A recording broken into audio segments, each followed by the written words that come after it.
shalom de Deus seja sobre a vida de cada um, seja sobre essa casa. Shalom, que paz, as riquezas do reino, a prosperidade seja sobre a vida de cada um. Não só falamos na prosperidade financeira ou riquezas dessa terra, mas falamos das coisas do céu, as coisas que são eternas, as coisas que aonde o ladrão não vai roubar e a praça não vai corroer. É lá que nós devemos guardar essas coisas, buscar essas coisas. Então, amados, começou o ano, um feliz ano novo para todo mundo aqui, que a gente não se viu e tal, e tivemos esse tempo todo de algumas férias, mas é bom estar de volta aqui. Eu pedi o pastor Preste para me dar um tempo aqui de vir aqui, né? Mas aí, não, que saudade de vocês, viu? Saudade desse lugar. A gente esteve aqui já algumas vezes e Deus fez coisas tremendas. E Deus vai continuar fazendo. Porque aquele que começou a boa obra, ele é fiel para terminar. Então a obra continua. Mas queria compartilhar uma palavra com vocês no Evangelho de Mateus, capítulo 16, a partir do verso 24. Uma palavra que talvez para alguns é bem conhecida, mas vamos ver o que o Espírito quer nos ensinar nessa noite. Pai, nós queremos te louvar por poder estar na tua casa nessa noite. Pai, colocamos a nossa vida, levamos a nossa mente cativa ao Senhor, para que o Senhor faça aquilo que o Senhor quiser nessa noite. Somos somente uma voz neste lugar, mas que o Senhor venha encher este lugar, encher, como fala a palavra, que nós vamos abrir a nossa boca e o Senhor a encheria. Então nessa noite faz dessa forma, no nome de Jesus, que cada coração possa estar aqui aberto nessa noite, para que a tua palavra possa fazer aquilo que ela vai ser enviada a fazer, Pai. Então, Pai, tudo aquilo que vem roubar a palavra seja dado nessa noite em nome de Jesus. Que realmente a nossa mente possa estar no Senhor, para que essa palavra venha cair em boa terra e no tempo certo dar o fruto, Pai. E assim, Pai, nós te louvamos no nome de Jesus. Amém. Então, mais a palavra de Mateus 16, capítulo 24. Ela começa dizendo: então disse Jesus aos seus discípulos: se alguém quiser vir após mim, renuncie-se a si mesmo. Tome sobre si a sua cruz e siga-me. Porque aquele que quiser salvar a sua vida, perdê-la-á. E quem perder a sua vida por amor de mim, achá-la-á. Pois que aproveita o homem ganhar o mundo inteiro se perder a sua alma? O que dará o homem em recompensa da sua alma? Porque o Filho do Homem virá na glória de seu Pai com os seus anjos, e então dará a cada um segundo as suas obras. Em verdade vos digo que alguns dos que estão aqui não provarão a morte, até que vejam vir o Filho do Homem no seu reino. E essa é a nossa esperança. Eu não digo de talvez não provar a morte, mas de ver o Filho do Homem. É por isso que nós estamos nesses dias entendendo essas coisas. Então aqui Jesus, quando fala, ele não diz que todos vão vir após mim. Diz quem quiser. É uma condição, uma escolha. Então quando nós ouvimos o Evangelho, você tem que tomar duas decisões diante do Evangelho. Ou você recebe, aceita ou não. É o que Jesus está falando aqui. Se alguém quiser vir após mim, renuncie-se a si mesmo. Tome a sua cruz e siga-me. Então, o que o Espírito Santo nos leva a ensinar nessa noite, que quando nós encontramos Jesus, nós temos que tomar uma decisão de dizer sim ou não para Ele. E dizendo sim, a segunda parte do Evangelho tem renúncia. E a terceira, nós temos que levar uma força. Então, amados, o Evangelho é isso. Porque Jesus é o Verbo, é a palavra, é o Evangelho. Então ele fez todas essas coisas, ele renunciou Ele levou a nossa cruz e mais, Ele morreu pelo meu e pelos seus pecados. Mas a maior ênfase não está só na morte, na ressurreição. Porque ao terceiro dia Ele falou que Ele ia ressuscitar. E Ele ressuscitou. Tanto Ele ressuscitou, e se eu e você estamos aqui, é porque nós não temos mais um Jesus que está morto. Um Jesus que não pode fazer nada pelas nossas vidas. Nós temos um Jesus poderoso, que Ele está sentado à direita do Pai. E Ele vai vir buscar. E a Bíblia fala aqui que Ele vai vir em grande glória, com seus anjos. Em grande glória com seus anjos. E então dará a cada um segundo as suas obras. Aqui, o Evangelho, aqui a palavra está falando que nós não somos salvos pelas obras. No momento que nós recebemos Jesus como nosso Salvador, e a fé é ativada em nós através da palavra, e a palavra fala que a fé vem pelo ouvir a palavra, nós vamos crescendo em fé, em conhecimento de Deus, em intimidade, e isso vai começando a gerar obras na nossa vida, obras de justiça. Então essas obras aqui que fala que é um galardão, é o começo da transformação da nossa vida. Recebemos Jesus como nosso Salvador, começamos a renúncia de quem a gente é e colocamos a gente na cruz, ou tentamos muitas vezes colocar, como se fala, o velho homem na cruz, para que a vida, o caráter, a pessoa de Cristo comece a surgir na nossa vida através do Espírito e pelas nossas obras. Porque a Bíblia diz que pelos frutos vocês vão conhecer os discípulos. Então, nossos frutos hoje, o que nós manifestamos hoje, o que é que as pessoas identificam quanto a isso? Ou com quem que elas identificam a nossa vida através dos nossos frutos? Porque às vezes a gente ouve algumas situações e as pessoas dizem depois que ele é crente, ele é evangélico. Eu nunca podia imaginar. Porque a nossa vida, a gente não passou nos passos. Em primeiro lugar, da renúncia. Começamos a renunciar a quem nós somos, por amor a Cristo. Por entender que precisamos ser transformados, precisamos morrer para que Cristo possa aparecer. Esse é mais um aspecto da cruz. Jesus nos leva à morte para que a vida dele possa surgir em nós. Porque Jesus tem negócio com gente morta. Quando Lázaro estava morto, Lázaro ouviu a voz de Jesus. E Jesus chamou Lázaro para fora. Lázaro. Então eu ouvi alguém dizer que talvez fosse Lázaro, Lázaro, Lázaro, vem para fora, ora. E o Lázaro saiu. Então foi tirar todas as ataduras dele. E Lázaro começou a testemunhar. Depois os religiosos queriam matar de novo Lázaro. Lázaro ressuscitou, morreu, ressuscitou. E os religiosos queriam matar Lázaro pela segunda vez. Para que ele não testemunhasse que Cristo era o Filho de Deus. Que Cristo tem poder para ressuscitar os mortos. Porque os religiosos ficaram furiosos. Além de querer matar Jesus, queriam matar Lázaro de novo. Então, amado, se nesses dias a tua vida começa a manifestar Cristo, pode ter certeza que os religiosos não querem matar você.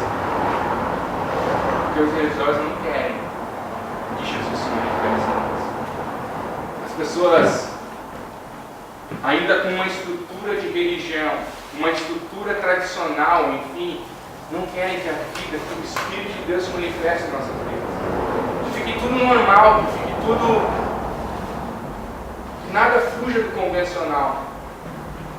Mas quando encontramos Jesus, tudo foge do nosso controle. Tudo é diferente.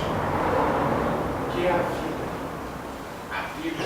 E ele fala que vida em abundância. Então nesses dias, estamos estamos começando a entender um processo de renúncia, a nos colocar, a buscar o Senhor, a renunciar o nosso eu, renunciar as nossas falhas no nosso caráter e tantas coisas, por entender que Cristo é mais importante para as nossas vidas, por entender que é necessário fazer essas coisas para que nós possamos nos encontrar Jesus. Porque se nós recebemos a Cristo, e a Bíblia fala que Ele nos deu o poder de ser chamados filhos de Deus através, por causa dele, e na nossa vida nós não manifestamos essa ligação com o Pai, não manifestamos essa correção do nosso caráter, Jesus corrigir as coisas que estão erradas. Então, em algum momento se deteriorou a nossa vida, em alguns aspectos, e Jesus vai começar a corrigir isso. E se a nossa expressão não for a de acordo com a que Cristo é, então a pergunta vai ser: da onde que nós estamos sendo formados? De que árvore que nós fomos enxertados? Porque a Bíblia fala que tem algum tipo de árvore, jambuzeiro e tal, que foi enxertado na videira. Então só Deus pode fazer uma coisa tremenda dessa: enxertar um outro tipo de árvore na videira. E Ele fez isso conosco. Talvez eu fosse uma vara braba, seca, que Ele enxertou nessa videira, para que começasse a da seiva dessa videira começar a ter vida. Então quem sabe Deus está limpando a nossa vida nesses dias. Estamos passando, como fala, no moedor. Acontece tanta coisa que eu não consigo explicar. Ei, a uva ela é pisada para que possa dar um melhor ciclo. Então quem sabe você está sendo pisado nesses dias, em alguns aspectos. Entenda, vai sair o melhor da nossa vida. Vai sair o melhor. Deus espera que nós venhamos a dar o melhor de nós. Então por isso, nós, com o propósito de Deus na nossa vida, discernindo qual é o propósito, sempre Deus vai requerer talvez mais de nós. O melhor de nós. Por quê? Para que as pessoas possam enxergar em nós um caminho para poder olhar e seguir. As pessoas procuram talvez em tanta coisa um referencial. Na música, em tudo. As pessoas procuram um referencial. E Paulo podia dizer que ele era um referencial. Quando ele fala que eles podiam olhar para ele. Vocês podem me copiar. Que eu tenho copiado tudo de Cristo, que eu tenho tentado viver o Evangelho de Cristo. Então, as pessoas quando começam a olhar a nossa vida, elas começam a buscar algum aspecto que seja um pouco mais diferente do que esse modelo que elas estão vendo. Esse modelo de crente, modelo de cristão, há um pouco mais. Então por isso que Deus vai nos espremer um pouquinho mais, para que possa a nossa vida dar um pouco mais. Que a gente possa ser um pouquinho melhor. Não para ficar dizendo, olha, eu sou o melhor, não. Porque Ele merece o melhor. Porque Ele deu o seu melhor. Ele renunciou toda a sua glória. Ele renunciou tudo, a sua coroa, tudo. E veio a essa terra em forma de homem, se humilhou, passou fome, mas em tudo ele foi vencedor. Não só por ele, mas por mim e por você. Porque ele sabia que se nós não conseguiríamos vencer a morte, ele teve que vir para fazer isso.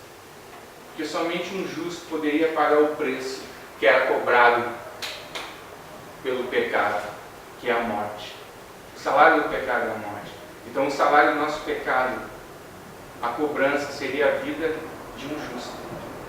E nós não somos justos. Hoje nós por Cristo somos justificados por causa do sangue. Somos purificados por causa do sangue, justificados pela sua justiça. Então é através dele, por ele e para ele são todas as coisas. Então nós possamos entrar nesse caminho, de nesses dias começar a discernir qual é o propósito que o Senhor nos chamou. Eu entendo que Deus não nos chamou só para a gente vir e se reunir no domingo, na quarta, na quinta, em algum lugar e ficar só nisso, não, amados. Jesus não morreu só por isso. Ele não ressuscitou só por isso. Eu entendo que Deus espera que a nossa vida manifeste a vida dele. Que as pessoas, ao chegar perto de nós, queiram descobrir a diferença que há na nossa vida, sem a gente talvez falar nada, mas só no nosso olhar, só no nosso abraço. Eu creio ainda nesse tempo de uma manifestação do poder de Deus na vida da igreja. A igreja que está renunciando, que está buscando, que está negando a si mesma, carregando a sua cruz, de quando as pessoas se abraçarem, elas serem curadas. E eu quero viver isso na minha vida. Portanto, não vai ser fácil, né? Eu vou ter que morrer para isso. Porque Lázaro, depois de morto, pôde ouvir a voz. Ele teve tantos momentos com Jesus, mas depois de morto, ele ouviu a sua voz. E talvez Deus queira falar com a gente depois de morto. Morto para nós mesmos, para as nossas vontades, morto para aquilo que a gente acha que é certo, para aquilo que a gente, para o caminho que a gente acha que é o Evangelho. O Evangelho não tem que se moldar a nós, mas nós temos que nos moldar ao Evangelho. Por isso que ele é uma porta estreita, ele não é uma porta larga. E para passar nessa porta estreita, tem que passar sem bagagem nenhuma, sem nada. Tem que se afinar, tem que se transformar. E é somente por Cristo essas coisas. Então que nós possamos nesses dias a buscar em Deus, a discernir o propósito. Por que Ele nos chamou? Talvez as pessoas pensam que o ser usado pelo Senhor, por ter um propósito com Deus, é estar aqui pregando, é estar aqui ministrando adoração. Existe tanta coisa para a gente fazer fora daqui, ou talvez muito mais coisas para a gente fazer fora daqui, que talvez o Espírito esteja contando com você nesses dias. Porque eu não posso chegar no seu trabalho, mas você já está lá. Talvez você não pode chegar onde eu estou, mas o Senhor já me colocou lá. Então, aonde o Senhor tem nos colocado, nós temos que discernir o ambiente e o que nós temos que fazer lá. Ficar perto do Espírito Santo. E agora? Me mostra, fala comigo. O que o Senhor quer? O que o Senhor quer fazer nesse lugar? O que o Senhor quer manifestar aqui? Deus vai começar a tocar na nossa vida, vai começar a nos levar a um caminho para que Ele possa se manifestar através de nós. Talvez você não vai falar nada, mas a sua chegada e a sua saída, ela vai impactar as pessoas. Não por você, mas pela presença dele em você. Por quê? Porque você está morrendo. Quando a gente começa a morrer, a vida dele começa a surgir. E é esse o princípio da renúncia. Quem quiser vir após mim, renuncie-se a si mesmo. Tome sobre si a sua cruz e siga-me. A gente muito ouviu uma história que o cara levava uma cruz por um caminho e essa cruz estava muito pesada. E nesse caminho ele começou a cortar ali um certo pedaço da madeira e tal.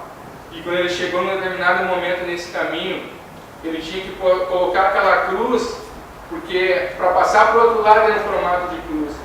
Só que ele cortou tanta cruz dele no caminho, que ela não fazia o formato da ponte, que era aquela cruz, eu não conseguia passar por ele. Então nesses dias, nós entendemos que o Senhor nos dá um fardo suave e leve. E Paulo, através de todas as coisas que ele sofreu, foi preso, foi açoitado, tanta coisa. Ele entendia que essas leves e momentâneas tribulações que a gente passa aqui, elas vão servir de peso de glória mais tarde.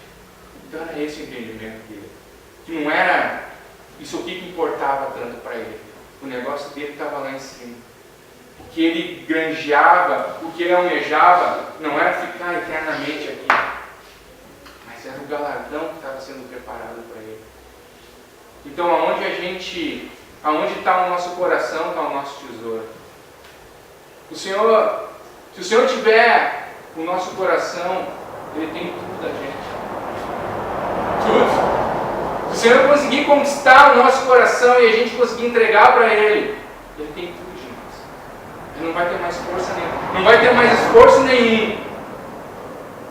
Ele vai ter tudo, Ele vai ter nosso dinheiro, Ele vai ter a nossa casa, Ele vai ter tudo, Ele vai ter a gente. Mas enquanto a gente não entregar a nossa vida, nossas emoções, aquilo que a gente acha, o nosso coração, tudo como oferta, e dizer: Senhor, está aqui. Aí talvez Ele não consiga fazer o que Ele pretende fazer com nós através de nós. Porque uma geração que se levanta, uma geração de filhos, entendimento, e a manifestação do DNA de Deus, o DNA do Pai, onde as pessoas olharão: esses caras são tudo diferentes. Realmente, eles não são iguais aos que nós conhecíamos. Porque eles podem até ser diferentes do vestir, enfim, eles têm algo ali que os outros não têm. E esse algo a mais é a presença do Espírito, é a manifestação da vida de Jesus. Então é isso que o Senhor deseja nesses dias. Nós devemos entrar pelo caminho de renunciar a gente mesmo e buscar a face do Senhor, buscar a vontade, buscar o propósito do Senhor, é entender isso para a nossa vida e andar nisso, amados. E andar, entender por que Jesus nos escolheu mesmo antes da gente ser gerado. Ele já nos conhecia, a Bíblia fala que Ele nos chamava já pelo nosso nome, mesmo antes. Então nós estamos aqui para viver uma experiência espiritual dentro de um corpo de carne. É isso que eu entendo, não. Nós já somos de outro lugar. Já viemos de outro lugar. Então somos inseridos. O mundo fala que nós somos corpo, alma e espírito. Mas a Bíblia fala que nós somos espírito, alma e corpo. Porque o espírito é eterno. Dentro de um tempo vai virar pó. Vai voltar da onde veio.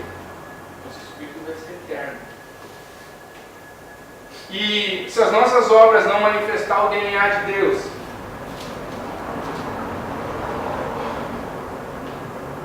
nós não vamos ver o Filho do Homem no seu reino. E nós não vamos ver, talvez, quando tocar essa trombeta, Jesus está às portas. Por tudo que a gente tem visto acontecer, por tudo que a gente vê a natureza manifestar, chamando a atenção, que a volta de Jesus está muito próxima. É tempo de a gente se colocar mesmo, irmão, e começar a estreitar o nosso relacionamento com Deus. Porque se nós queremos que esse versículo se cumpra em nós, que alguns que estão aqui não provarão, talvez a trombeta toque, e alguns que estão aqui vão escutar, e outros não. Isso vai ser em todo lugar. Por quê? Porque a gente não renunciou bastante. Porque a gente talvez não levou a cruz o bastante. Talvez porque a gente não seguiu bastante. Para que pudesse estar sintonizado com o Senhor. E a hora que Ele tocar, a gente estão chamando. Eu entendo que vai ser tão frustrante para algumas pessoas ter querido salvar a sua vida e perdeu. vai ser tão alegre para outros que gastaram a sua vida por amor a Cristo, mas vão achar a sua vida nele, o seu galardão nele. Vai ser tão interessante quando Cristo, aquele dia, nos chamar e nos colocar para o lado direito, e a gente ouvir dos lábios de Jesus: vinde bendito de meu Pai, possui por herança o reino que está preparado desde a fundação do mundo. E vai ser tão frustrante, talvez, a gente ter corrido tanto, sem ter se alinhado em Deus, e Ele olhar para a gente e dizer: eu não conheço você. Não é pelo que nós fazemos, ou fazer, mas é o ser. Nós temos que ser alguém para o Senhor. Se nós temos a condição de filho, nós temos que nos portar como uma condição de filho que é herdeiro de um reino. Filho sim é adotado, mas é herdeiro de um reino. Filho que foi comprado pelo sangue do Cordeiro, filho que foi lavado pelo sangue do Cordeiro, redimido, resgatado. E Romanos diz que não há nenhuma condenação mais para aqueles que estão em Cristo Jesus, que as coisas velhas já se passaram, se fez novo.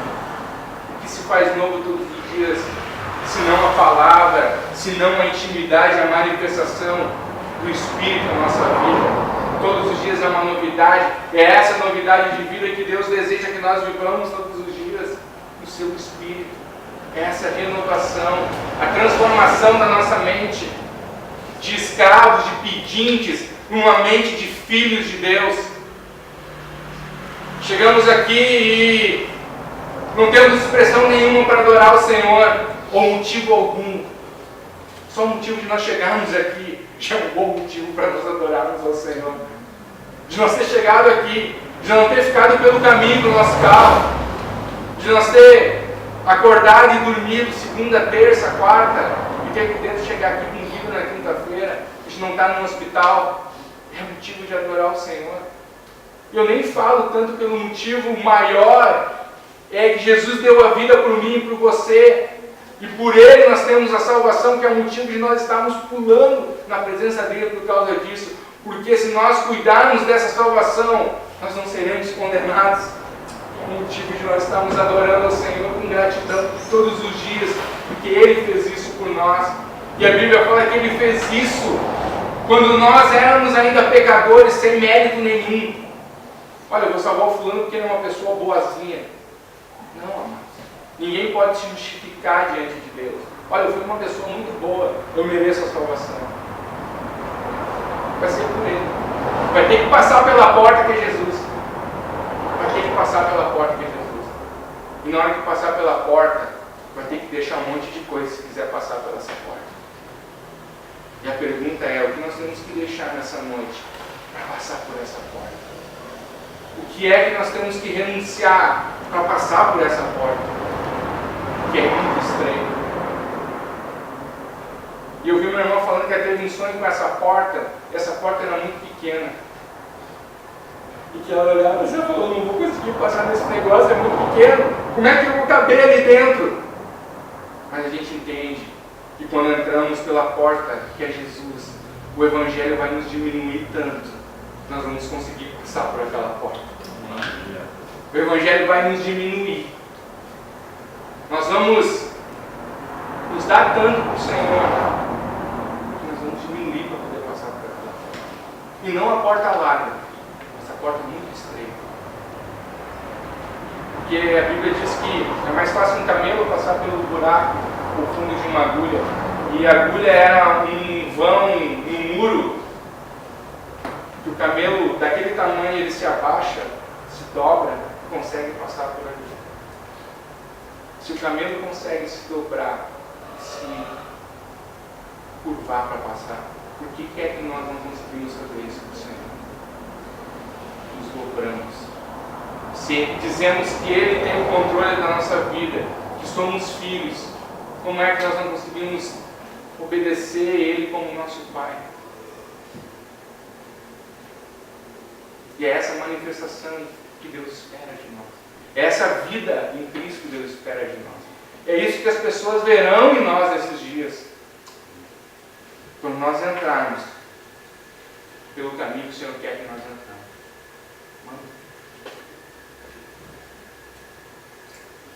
Adore nessa noite por aquilo que Ele já fez na sua vida. Adore nessa noite por aquilo que Ele vai fazer. E adore por aquilo que Ele está fazendo. Aquilo que Ele está fazendo. Deus nos dá a liberdade de ter não mais uma mente de mendigos espirituais, somente chegar na presença de Deus e pedir coisas. Quando você entende que Ele supre você em toda a sua necessidade, segundo a riqueza da sua glória, você não precisa pedir mais nada. Você adora, você busca, e Ele nos presenteia com essas coisas. E aí a palavra diz que, olha, você vê se o pardal, a andorinha, ela faz alguma coisa para ter o seu sustento, os lírios do campo, e Deus não dá isso. A Bíblia diz que nós estamos sendo mal, sabemos dar boas coisas, muitas vezes, para nossos filhos, quanto mais Deus, o Pai, não dará para nós. Mas quando é que Ele vai dar? Quando realmente Ele for o nosso Pai. Quando a expressão da nossa vida for de filhos. Quando o entendimento, a mentalidade nossa for de filhos. Filhos que crescem em conhecimento e intimidade. Porque filho, criança, filho menino, ele não herda. Somente com entendimento de quem é em Deus pode herdar. Nada diferencia o filho sem entendimento do escravo. Nada diferencia. Mas quando ele cresce, ele tem entendimento de quem ele é. Ele pode retornar, ele pode pedir, pode abdicar da sua herança. Pode falar. Ele cresce, ele sabe quem ele é. Ele sabe o que o pai dele tem para ele. Então que nessa noite nos levantamos como filhos neste lugar, servindo e entendendo quem nós somos, para que possa se cumprir na nossa vida as palavras do Senhor.